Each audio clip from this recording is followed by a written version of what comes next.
अस्सलामुअलैकुम फ्रेंड्स, कैसे हैं आप। उम्मीद है आप सब खैरियत से होंगे और आप सबको मैं वेलकम करता हूं अपने यूट्यूब चैनल पर। लास्ट हमारा लेक्चर था HTML block and inline element से रिलेटेड। ठीक है, आई होप कि वो सब चीज़ें आपको समझ आ चुकी होंगी।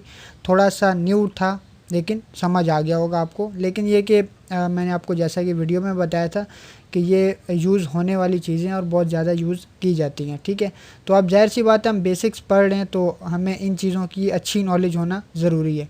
तो आज का हमारा टॉपिक होगा एचटीएमएल क्लासेस से रिलेटेड।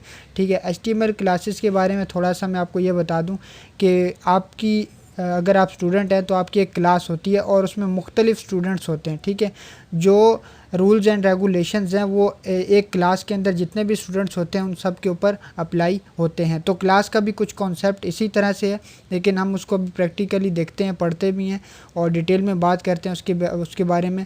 तो इंशाल्लाह आपको वो चीज़ समझ आ जाएगी। तो आइए अपने लेक्चर को स्टार्ट करते हैं।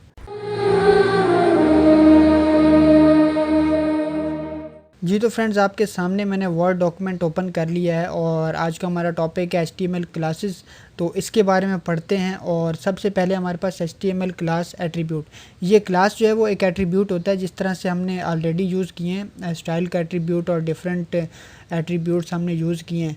तो इसी तरह से क्लास भी क्या है, एक एट्रीब्यूट है। ठीक है, तो the HTML class attribute is use to specify a class for an HTML element. HTML element क्या होता है, जैसे मैंने आपको एच के टैग और पैराग्राफ के टैग और डिफरेंट टैग्स यूज़ करना बताए हैं।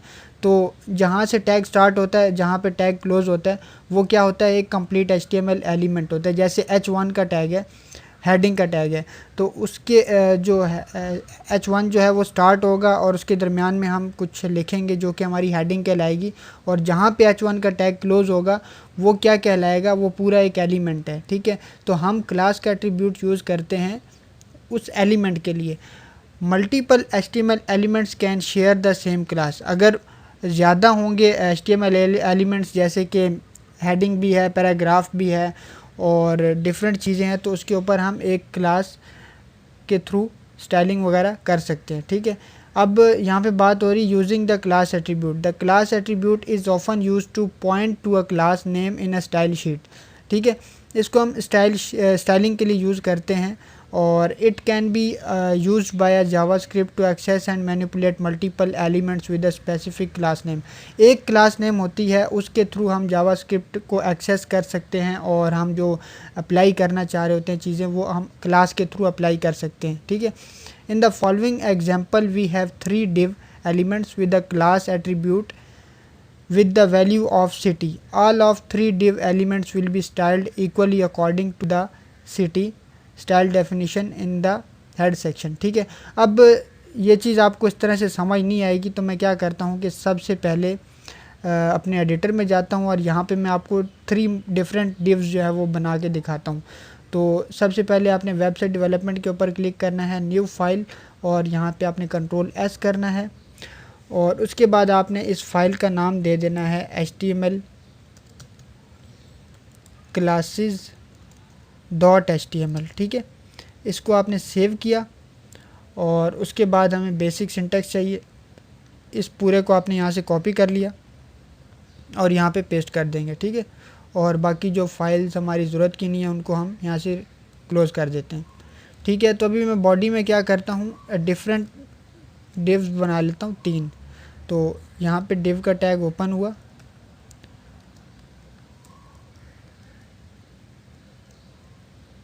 और उसके बाद यहाँ पे डिव का टैग क्लोज़ हो गया। सही, और आपको समझाने के लिए मैं यहाँ पे कमेंट्स का यूज़ कर लेता हूँ कि दिस इज़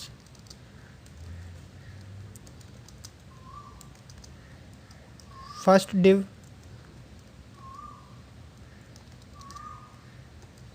ठीक है, और इसको मैं कमेंट बना देता हूँ। ठीक है, ये कमेंट बन चुके हैं। उसके बाद अब मैं यहाँ पे डिव के अंदर कुछ एलिमेंट्स का इस्तेमाल करता हूँ, जैसे मैं H1 का यूज़ कर लेता हूँ और यहाँ पे मैं लिखता हूँ this is first div heading. ठीक है, और इसी तरह से मैं यहाँ पे पैराग्राफ का यूज़ कर लेता हूँ। This is the paragraph of first div. ठीक है, तो इसको मैंने सेव किया और उसके बाद अब मैं इसको ब्राउज़र में जाके आपको रन करके दिखाता हूँ। तो ये हमारा वेबसाइट डेवलपमेंट का फ़ोल्डर है और इसके अंदर हमारे पास मौजूद है फ़ाइल HTML क्लासेस की। इसके ऊपर डबल क्लिक करें तो ये फ़ाइल हमारी ओपन हो जाएगी। ओपन होने के बाद अब आपको ये कुछ डिव इस तरह से नज़र आ रही है। अब जो पहले हम स्टाइलिंग करते थे वो हम कुछ इस तरह से करते थे कि हमने डिव के अंदर स्टाइल का एट्रीब्यूट लिखा यूज़ किया, उसके बाद प्रॉपर्टी हमने दी बैकग्राउंड कलर और उसके बाद यहाँ पे कलर बता दिया ब्लैक और उसके बाद हमने फिर बोला कि टेक्स्ट का जो कलर है वो क्या हो जाए, वाइट हो जाए। ठीक है, इसी तरह से यूज़ करते थे। आई होप कि आपको याद होगा क्योंकि काफ़ी दफ़ा हम इसको यूज़ कर चुके हैं। ठीक है, तो अब ये देखें पूरी डिव के ऊपर ये अप्लाई हो गया जो जो हमने स्टाइलिंग अप्लाई की है। ये जो तरीका है ये कहलाता है इनलाइन स्टाइलिंग, यानी कि आप डिव की जो एक इनलाइन होती है उसमें आप स्टाइलिंग कर देते हैं। ठीक है, ये पूरी की पूरी क्या है, ये इनलाइन स्टाइलिंग है। अब जो मैं आपको बता रहा हूँ वो होगी इंटरनल स्टाइलिंग। ठीक है, इंटरनल स्टाइलिंग एक 3 टाइप की स्टाइलिंग होती हैं, इसके बारे में डिटेल में अभी बात करेंगे जब CSS हमारी स्टार्ट होगी, लेकिन अभी मैं आपको समझाने के लिए बता रहा हूँ कि 3 टाइप्स की स्टाइलिंग हम कर सकते हैं HTML में। एक तो होती है इनलाइन स्टाइलिंग जो कि आप यहाँ पे डिव में ही जो है वो स्टाइल का एट्रीब्यूट वगैरह यूज़ करके आप स्टाइलिंग अप्लाई कर लेते हैं।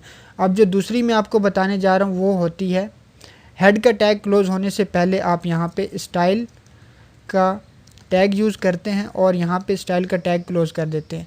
ठीक है, और उसके बाद आप यहाँ पे क्लास बताते हैं। ठीक है, अब फॉर एग्जांपल मैं इस डिव को जो है वो क्लास दे देता हूँ, क्लास का एट्रीब्यूट यूज़ करके, और मैं इसको बोल देता हूँ कि फ़र्स्ट डिव। तो मैं यहाँ पे लिख देता हूँ फर्स्ट डिव। ठीक है, अब मुझे जो है ना क्लास के लिए यहाँ पे बताना पड़ेगा, और क्लास के आईडी के लिए आपको मैंने बताया था कि हैश का इस्तेमाल होता है, लेकिन क्लास के लिए इस्तेमाल होता है डॉट का। डॉट और उसके बाद इस पूरे को कॉपी कर ले।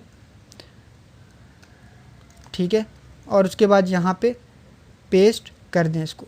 सही है, तो अब ये क्या हो गया, ये हम इस क्लास के थ्रू जो है ना हम पूरी की पूरी इस डिव के ऊपर स्टाइलिंग अप्लाई करना चाह रहे हैं। ठीक है, तो यहाँ पे आपकी करली ब्रेसेस जो है वो ओपन होंगी और क्लोज हो जाएंगी। इसके दरमियान में आपने अपनी प्रॉपर्टीज़ यूज़ करनी है जो अभी हमने यूज़ की थी इनलाइन स्टाइलिंग में, अभी हम वही यूज़ कर रहे हैं इंटरनल स्टाइलिंग में। ठीक है, तो यहाँ पे मैं करता हूँ बैकग्राउंड कलर और यहाँ पे मैं बोल देता हूँ ब्लैक। उसके बाद मैं यहाँ पे कलर देता हूँ टेक्स्ट का, वो मैं कर देता हूँ वाइट। ठीक है, कंट्रोल S, और उसके बाद अब मैं आपको रिफ़्रेश करके दिखाता हूँ, लेकिन उससे पहले मैं चाह रहा हूँ कि इस सब को मैं फ़िलहाल कमेंट करूँ ताकि मैं आपको डिफरेंस बता सकूँ कि ये डिफरेंस एक्चुअली है क्या। ठीक है, अभी आपको कोई भी स्टाइलिंग वगैरह नज़र नहीं आएगी, तो मैं ब्राउज़र में जाके रिफ़्रेश करता हूँ। ये देखें कोई भी स्टाइलिंग वगैरह यहाँ पे नहीं है। ठीक है, तो अब ज़ाहिर सी बात है हमने यहाँ पे क्लास का यूज़ किया है, क्लास एट्रीब्यूट का, और यहाँ पे हमने उसको नाम दिया है कि इस पूरी जो डिव है इसका नाम क्या है, फर्स्ट डिव है। ठीक है, और इस फर्स्ट डिव को हमने यहाँ पे क्या कर लिया, एक्सेस कर लिया, और हमने बोला कि जो डॉट का मतलब है क्लास, ये जो क्लास है फर्स्ट डिव की, इसके ऊपर ये चीज़ें अप्लाई कर दो। क्या करो, बैकग्राउंड कलर उसका ब्लैक कर दो और उसका जो टेक्स्ट कलर है वो वाइट कर दो। ठीक है, तो इसको मैं सेव करता हूँ और ब्राउज़र में जाके आपको मैं रिफ़्रेश करके दिखाता हूँ। तो ये देखें कि अभी ये जो आपको सामने नज़र आ रहा है ये हमने किया है इंटरनल स्टाइलिंग के थ्रू। ठीक है, इंटरनल स्टाइलिंग के थ्रू हमने ये स्टाइलिंग इसके ऊपर अप्लाई की है। तो आई होप कि ये चीज़ आपको समझ में आ गई होगी। इनलाइन स्टाइलिंग का आपको ऑलरेडी पता था, और ये आपको मैंने एक नई चीज़ बताई है जो कि है इंटरनल स्टाइलिंग। एक्सटर्नल स्टाइलिंग का हम यूज़ करेंगे इंशाल्लाह CSS में। ठीक है, तो आपकी यहाँ पे 2 टाइप की स्टाइलिंग्स जो हैं वो तो कवर हो चुकी हैं। अब हम जाते हैं अपने वर्ड डॉक्यूमेंट में और देखते हैं कि आगे मज़ीद क्या है इसमें। अच्छा, यहाँ पे अब मैं एक और चीज़ आपको मैं बताना चाह रहा हूँ। ये तो हमारी थी फर्स्ट डिव। ठीक है, अब मैं चाह रहा हूँ कि इसी तरह की एक और सेकंड डिव हो, तो यहाँ पे मैं लिख देता हूँ सेकंड डिव। ठीक है, और यहाँ पे मैं यहाँ पे बल्कि इसका मैं फ़र्स्ट की बजाय जो है ना, क्योंकि मैं इन सब के ऊपर अप्लाई करना चाह रहा हूँ, तो मैं इसका जो फर्स्ट डिव वगैरह नाम नहीं देता। अब मैं इनका नाम जो है वो डिव कर देता हूँ, ठीक है। कंट्रोल एस, और उसके बाद यहाँ पे मैं यूज़ करता हूँ सेकंड का, और इसके बाद यहाँ पे भी सेकंड, कंट्रोल एस, और उसके बाद मैं आपको अभी रिफ़्रेश करके दिखाता हूँ, ठीक है। तो अब ये देखें 2 डिव आ चुकी हैं हमारे पास, दिस इज़ फर्स्ट डिव और दिस इज़ सेकंड डिव। हमने क्या किया कि एक डिव की जो है वो क्लास इन दोनों को दे दी। ये देखें, इसको भी डिव की क्लास दी है, इसको भी डिव की क्लास दी है। तो अब इसने क्या किया है कि इस डिव की क्लास को एक्सेस करके जो जो प्रॉपर्टीज़ हमने यहाँ पे बताई हुई हैं वो इसने इन दोनों डिव पे अप्लाई कर दी हैं। इसी तरह से अगर मैं तीसरी डिव भी बनाऊँ तो उसके ऊपर भी ये अप्लाई कर देगा, ठीक है। बशर्त ये है कि क्लास का जो नाम है वो डिव होना चाहिए, क्योंकि ऊपर भी हमने जो स्टाइल का टैग यूज़ किए हुए हैं उसके अंदर भी हमने बताया हुआ है कि जो क्लास है, डॉट का मतलब क्लास, और जो नाम है वो क्या है, डिव है। तो यहाँ पे इसका नाम भी डिव होना चाहिए। और उसके बाद यहाँ पे मैं थर्ड डिव बोल देता हूँ, यहाँ पे भी थर्ड डिव, और यहाँ पे भी थर्ड डिव, ठीक है। सेव करते हैं और उसके बाद मैं आपको रिफ़्रेश करके दिखाता हूँ, ठीक है। तो तीनों डिव्स हैं, तीनों के ऊपर जो है वो एक ही कलर और सब चीज़ें, जो 2 चीज़ें हमने बताई हैं वो अप्लाई हो चुकी हैं। बैकग्राउंड कलर इसका अप्लाई हो चुका है तीनों के ऊपर, और टेक्स्ट कलर वाइट तीनों के ऊपर अप्लाई हो चुका है, ठीक है। तो अब आगे देखते हैं कि आगे क्या है हमारे पास डॉक्यूमेंट में। In the following example we have 2 span elements with the class attribute the value of note, both span elements will be styled equally, ठीक है। वही बात हो रही है कि चाहे वो हेडिंग्स हों या स्पैन एलिमेंट्स हों या कोई भी हो, अगर आपने उसका जो नाम है वो सेम रखा हुआ है तो वो सब के ऊपर अप्लाई होगा। तो अभी मैं क्या करता हूँ कि यहाँ से ये कॉपी कर लेता हूँ आपको समझाने के लिए, क्योंकि अभी बात हम कर रहे हैं स्पैन के बारे में। जो पहले आपको मैंने समझाया था वो मैंने आपको अपने तरीके से क्लास किस तरह से यूज़ करनी है, कैसे करनी है, सब कुछ मैंने आपको समझा दिया है। लेकिन अब ज़ाहिर सी बात है, टॉपिक में हमारे पास यहाँ पे स्पैन का ज़िक्र हो रहा है, तो स्पैन के बारे में बताना भी ज़रूरी है ताकि आपको समझ में आए। हम चाहें तो यहाँ पे भी स्पैन यूज़ कर सकते हैं, लेकिन जो एग्ज़ाम्पल हमारे पास मौजूद है उसको देख लें तो ज़्यादा बेहतर है। लेकिन जब आपने इसको असाइनमेंट के तौर पे करना है तो इसको आपने अपने तरीके से करना है, ठीक है। तो इसको ज़रा मैं क्या करता हूँ कि सेव कर देता हूँ, और अभी मैंने क्लास वगैरह कुछ भी अप्लाई नहीं किया, तो उसके बाद फिर मैं आपको दिखाता हूँ कि क्या डिफरेंस है, ठीक है। तो अभी देखें ये बिल्कुल हमें एक समझ लें कि कोई इसके ऊपर स्टाइलिंग वगैरह अप्लाई नहीं हुई हो रही, तो हमें यहाँ पे इस तरह से शो हो रहा है। अब हम इसके ऊपर स्टाइलिंग अप्लाई करते हैं, तो हमने क्लास का नाम क्या दिया हुआ है, नॉट, और यहाँ पे भी क्लास का नाम नॉट दिया हुआ है। तो आइए ज़रा इसको देखते हैं कि ये किस तरह से इसके ऊपर स्टाइलिंग अप्लाई होती है। और यहाँ पे डिव की जगह नॉट कर देते हैं, कंट्रोल एस, और अभी मैं आपको रिफ़्रेश करके दिखाता हूँ।